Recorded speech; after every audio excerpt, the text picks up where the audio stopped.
Pablo Schreiber. You've played a couple of villainous roles in the past year on Orange is the New Black and Law and Order Special Victims Unit. Do you think you're drawn to dark characters in particular? Um, well, just get started, huh?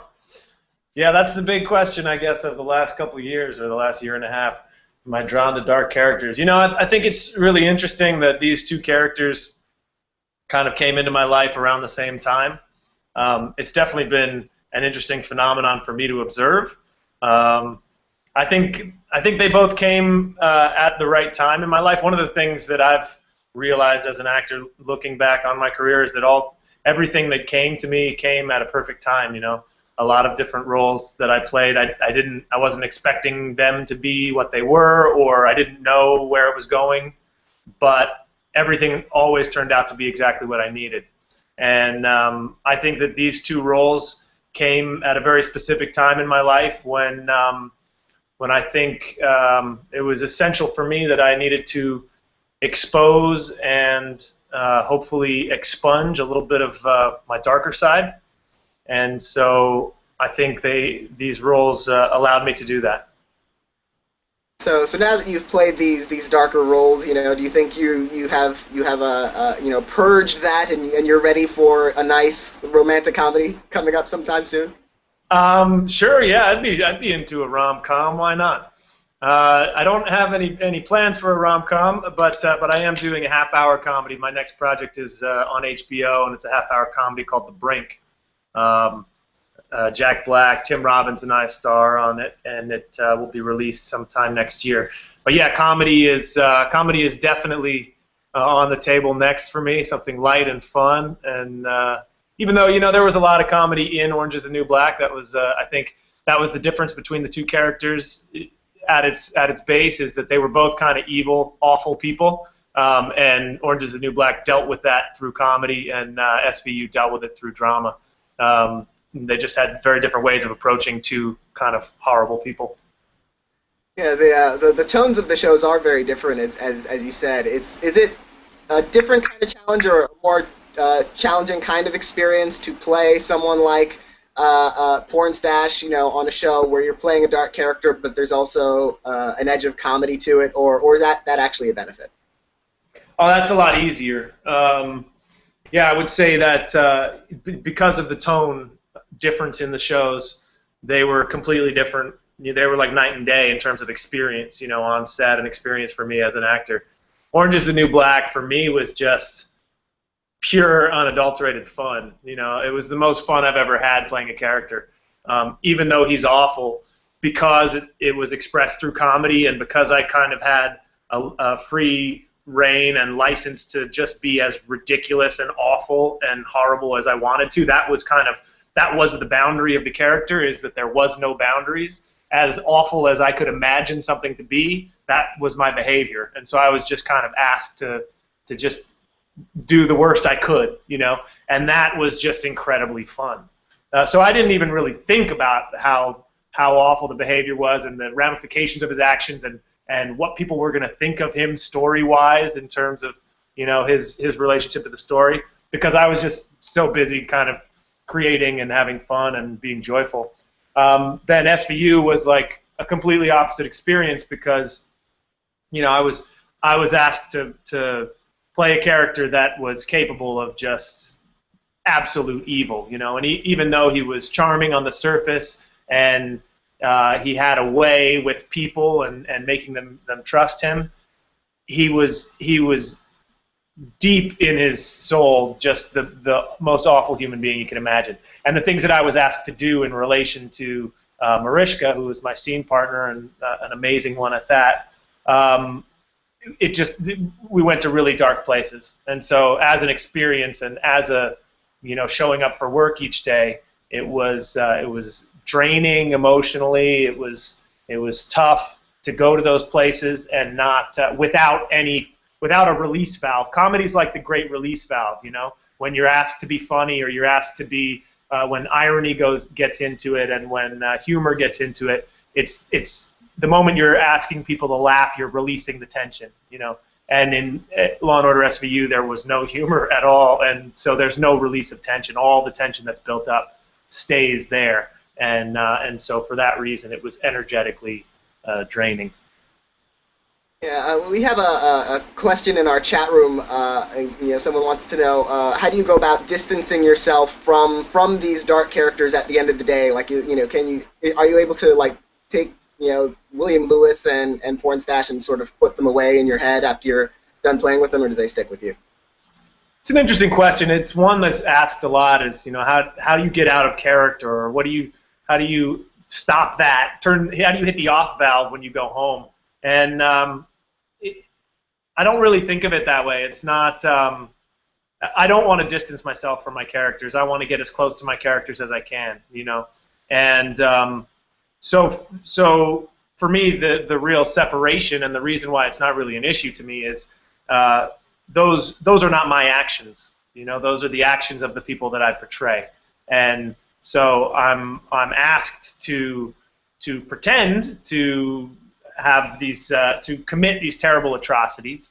At the end of the day, I'm not committing those, and I choose not to commit those kind of hideous actions. Obviously, rape being the biggest one. I don't choose to rape people, but even as low as Pornstache, I don't choose to belittle people and disseminate drugs. These aren't my actions. They're the actions of somebody else. So when I go home, I commence to make my own choices. The choices of the people that I play are different from the choices that I make in my daily life.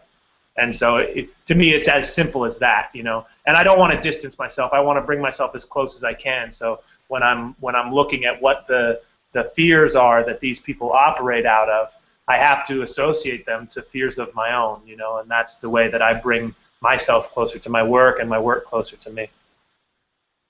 Now, one of the especially distinctive aspects of the Pornstache character, of course, is, as his name indicates, that facial hair, and he also has that very tight haircut.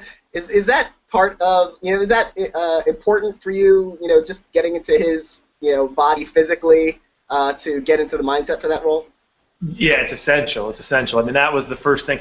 That was where we started with the character. We really didn't know what the character was, what he would become. I think, to her credit, Jenji Cohen, who's the creator of Orange and an amazing writer, I think she sets off with an incomplete idea, which is to say that she begins heading in a direction and then sees where the actor meets her, and then writes to those people's strengths.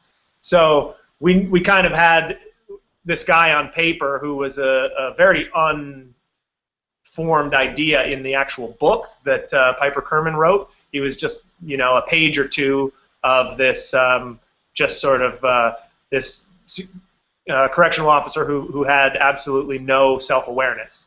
He was this guy who had this awful mustache. He was really mean to the girls, thought he was amazing, and really wasn't. Was really hideous.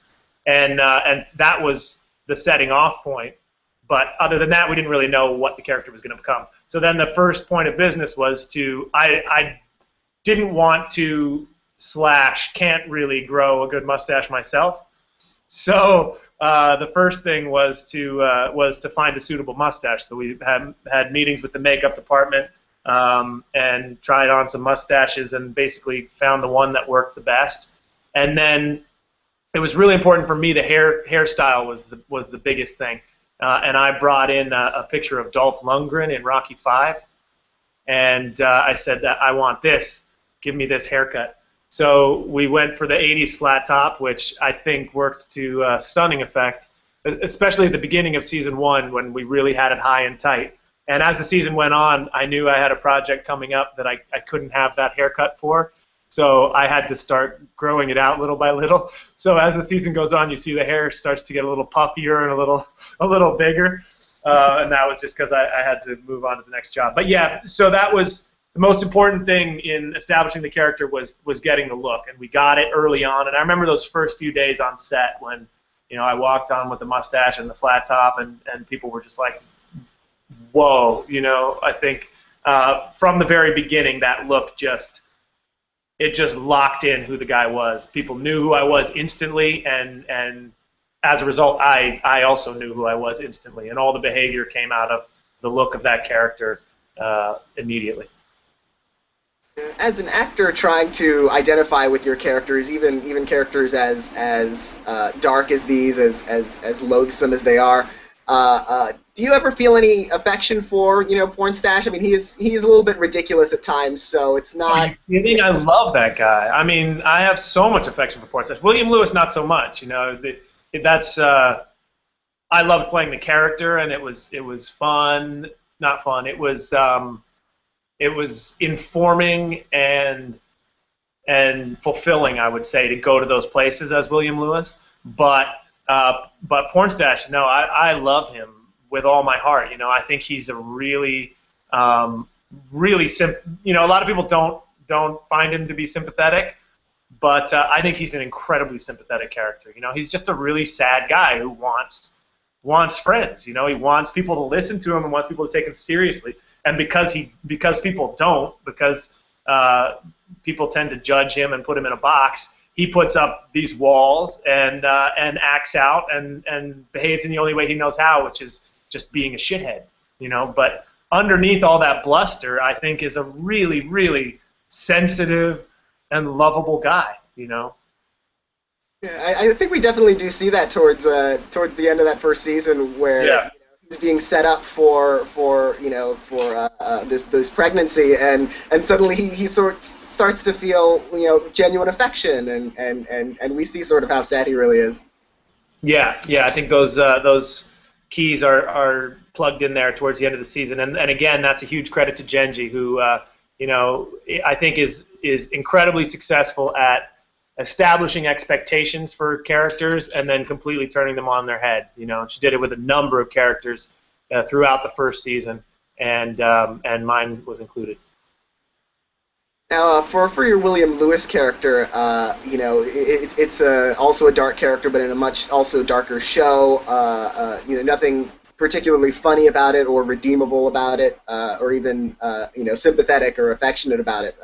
How did you prepare in any specific way to get into that sort of dark frame of mind? When you get on set, is there any kind of process to trying to become William Lewis for shooting?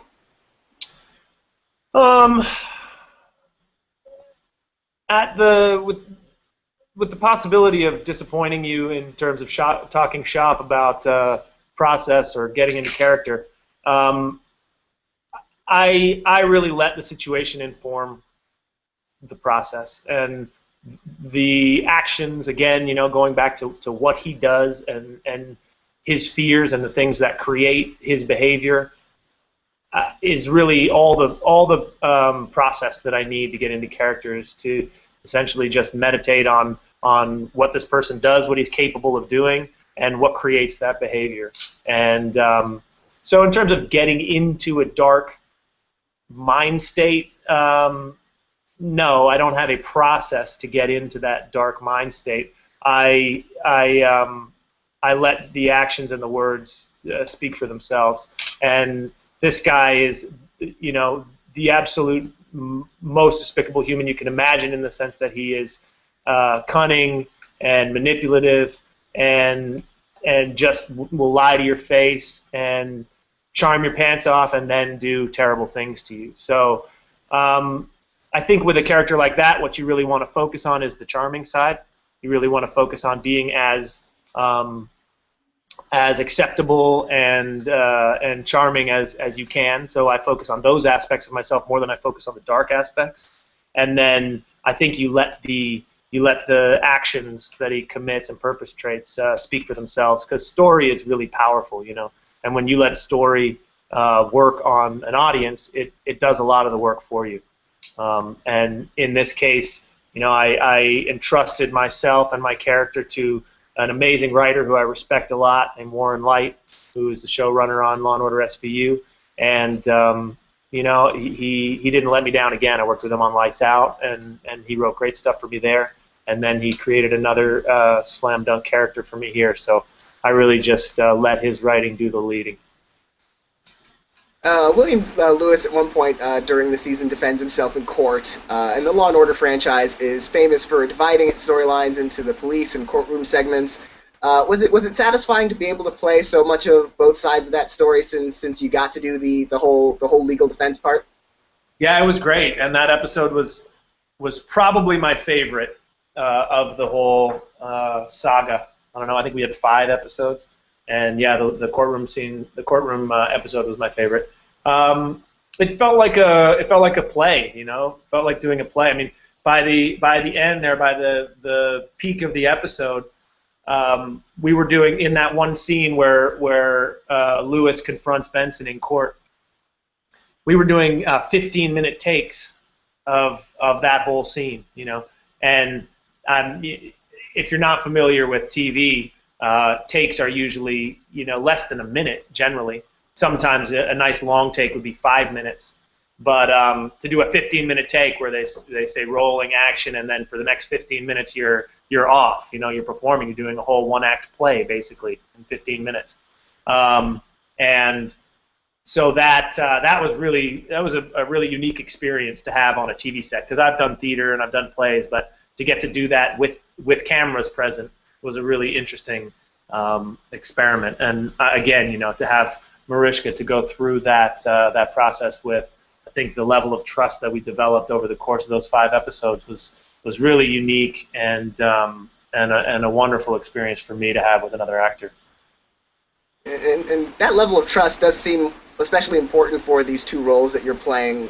You know, you have to become this monster, and she has to become this victim, and also someone who overcomes you at a point. You know, getting into that intense sort of, you know, dynamic between the 2 of you. You know, what was that like working with her? You know, getting to that place. It was great. I mean, chemistry has a huge effect on everything when you're talking about acting and you're talking about working together with another actor. And you can't create it, you can't fake it, you can't make it happen. It's just something that's either there or it isn't. And from the first moment that she and I started working together, in that very first episode when Lewis appears, it was clear that there was chemistry between us, that we had a really nice, we liked each other as people, and we wanted to support each other as actors, and whatever happened between us when we were acting was watchable. That was clear from the beginning. So we really just, I think once that was established and once we knew that the chemistry was there, we kind of just settled into it, you know. And I think that's really what made it such a memorable saga, is the fact that there was this chemistry between these 2 people that were kind of inevitably drawn to one another, you know. And although what was happening between them was horrid and frightening and terrible, there was, underneath it all, there was this very strange, compelling chemistry. I think that's what made it interesting, anyway. I mean, in our chat room, people, you know, going back to you talking about that courtroom episode, are just concurring about how much they enjoyed that. One of the best episodes ever, Psychotherapist. Yeah, you know, so those people have wonderful taste.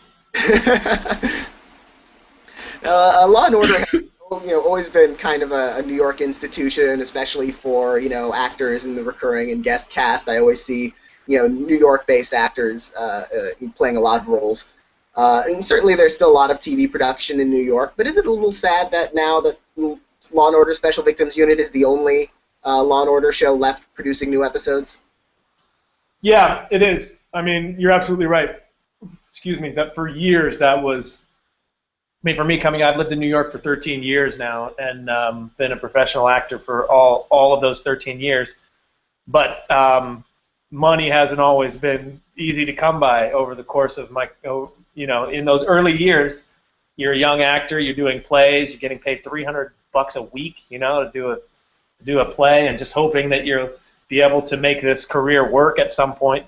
And the Law and Orders were like, that was it, man. That was kind of what got us by. You know, you could, and I remember, you know, once they found somebody that had some talent, they kept using you, you know. So I remember in the early days, I've done 3 episodes of Criminal Intent, 2 episodes of The Mothership, and 6 now of SVU. So they had a formula, I guess, of when they could reuse you, like the amount of time, and it was something like 2 years and an exact amount of days when they could use you. And so I remember, I did my criminal intent, and everyone was happy. Oh yeah, great episode, blah blah blah. And I remember like 2 years to the day, getting a phone call, and they have another episode for me of criminal intent. And then the same thing happened with the mothership. But it was just they really were institutions where they provided that for so many people. A chance to go to work, a chance to practice our camera skills. Get comfortable with the camera, because for a lot of us it was our early jobs, so we were experimenting with acting in general, learning on the job, and also getting a paycheck when they weren't easy to come by. But New York is full of work right now, though. That's the happy part. Law and Orders are mostly gone, and that's sad. But on the positive side, the New York, because of the relatively strong tax incentive, which we got to pass again. New York is chock full of productions and TV shows, and there's more work here than there ever has been, and that's a great thing for the New York actors. At the Emmys, you're being entered as a guest actor for both shows you were on this season, for comedy for Orange is the New Black and drama for Law and Order. You'll have to submit an episode of each as a representation of your best work. Do you know what those will be? Oh yeah, they already submitted them. I don't. I think it was the courtroom one for SVU, and I think it was probably Tall Men with Feelings from Orange is the New Black. Are you involved at all in those selections, or do you let people higher up, your reps or the networks, or take? Yeah. I let people with more horses in the race than me make those kind of decisions.